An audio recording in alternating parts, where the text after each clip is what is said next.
Like, first of all, divorce coaches are a great source of referrals for lawyers. So if you have Huge. good relationships with divorce coaches and they know about you and they know your style of practice, like Yeah, that's gonna be a great source of referrals. So who doesn't want to have like referral sources? And completely.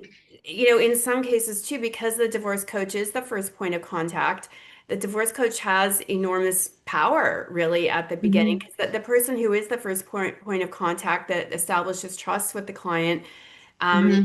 has enormous influence on what professionals are brought on board. And so, Yeah, again, like it's in the interest of lawyers to have good relationships with divorce coaches.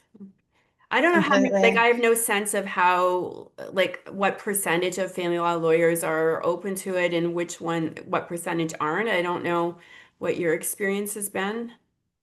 I really like getting the ones who are not open to it because it's such a wonderful opportunity to, have an informative conversation about the process. And I've also taken as a coach where the client really wants to work with me, but maybe their existing counsel is what I would call not coach friendly, but they've already been with their counsel for a year before they were just say referred to me by a friend. I always say to that client, you can still work with me behind the scenes. Right. So if you get a to-do list from your lawyer, if you're served with motion materials and feeling overwhelmed, you and I can still work together behind the scenes.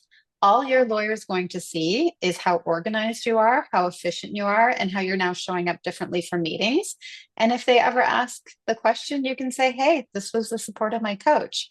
And I've actually been introduced to lawyers who weren't coach friendly in that capacity, where they were now like, okay, can I sign a consent with you, me, and the client so we can all clap now?